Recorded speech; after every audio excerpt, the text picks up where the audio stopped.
Jangan lupa like, komen, dan subscribe. Ya, bismillah, alhamdulillah, salatu wassalamu ala rasulillah, amma ba'd. Baik Ananda, kita lanjut materi kita masalah operasi penjumlahan dan pengurangan bilangan bulat.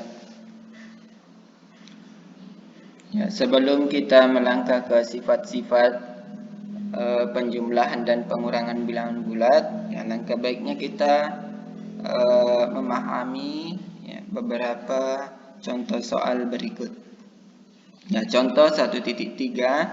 Ya, Raihan telah menghafal 3 surah pada juz 30.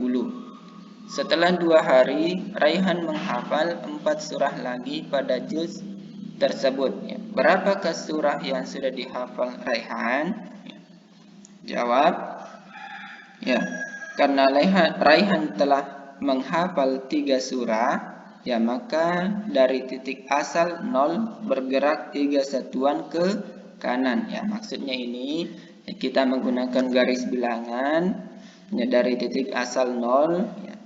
Jadi di sini 0, 3 satuan ke kanan ya. 1, 2, 3. Kemudian menghafal 4 surah lagi. Berarti terus bergerak 4 satuan ke kanan. Jadi bertambah lagi 4, 1, 2, 3, 4.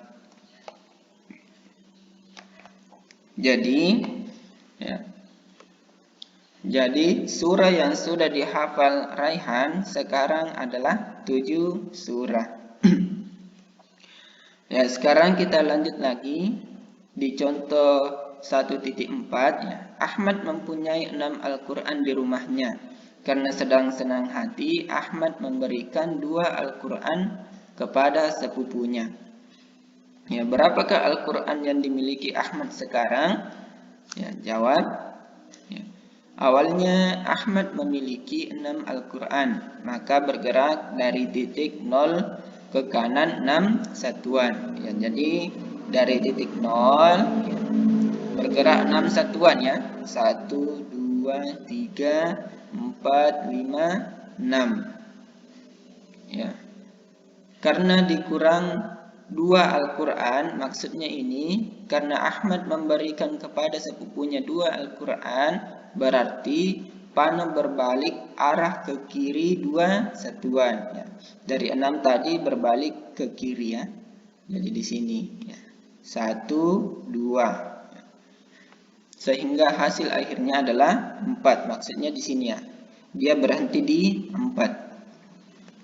Jadi banyak Al-Quran yang dimiliki Ahmad sekarang adalah 6 kurang 2 sama dengan 4 Al-Quran. Ya, sekarang kita lanjut. Ya, kita masuk di sifat-sifat operasi penjumlahan dan pengurangan pada bilangan bulat. Ya, sifat 1 ya, komutatif. Apa itu komutatif? Sekarang kita lanjut. Secara umum, jika A dan B adalah sebarang bilangan bulat, ya maksudnya ini nilai A dan B ini adalah sebarang bilangan bulat ya. Di sini harus bilangan bulat.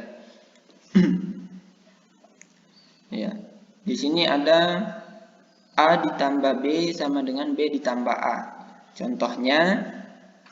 Ya, misalnya 3 ditambah 4. Ya, jadi di sini sama dengan 4 ditambah 3. Ya, misalnya di sini kan A-nya ini di sini adalah 3, ya B-nya 4, otomatis dibalik ya.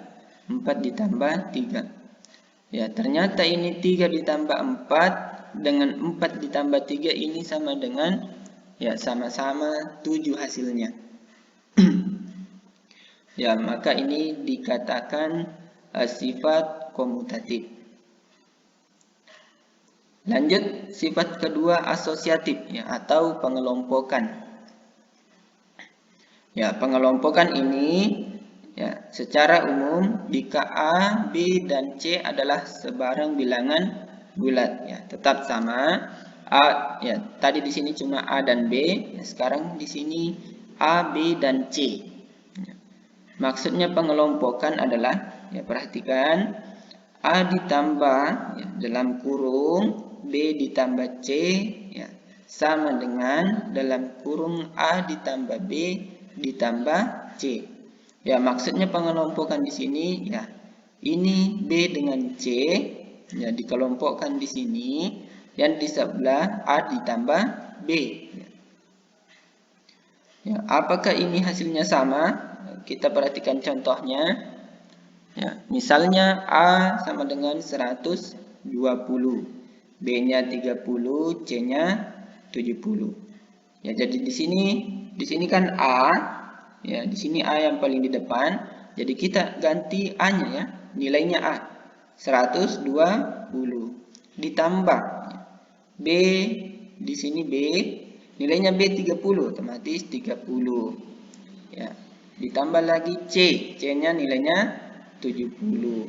Ya, jadi 120 ditambah ya, 30 ditambah 70 hasilnya 100. Jadi 120 ditambah 100 hasilnya 220.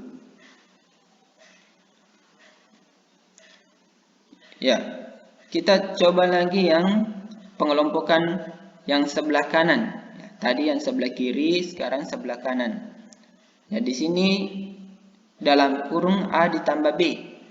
Ya, dalam kurung A ditambah B. Ya, jadi nilainya A 120 ya. 120 ditambah 30 karena B-nya nilainya 30. Ini yang di dalam kurung. Ya, ditambah 70. Ya.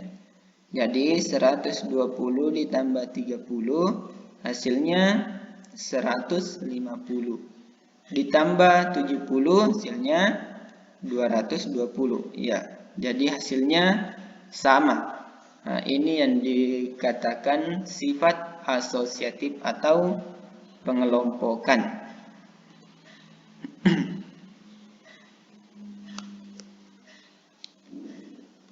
Ya, untuk mengecek kebenaran sifat asosiatif dan distributif, lengkapi tabel berikut.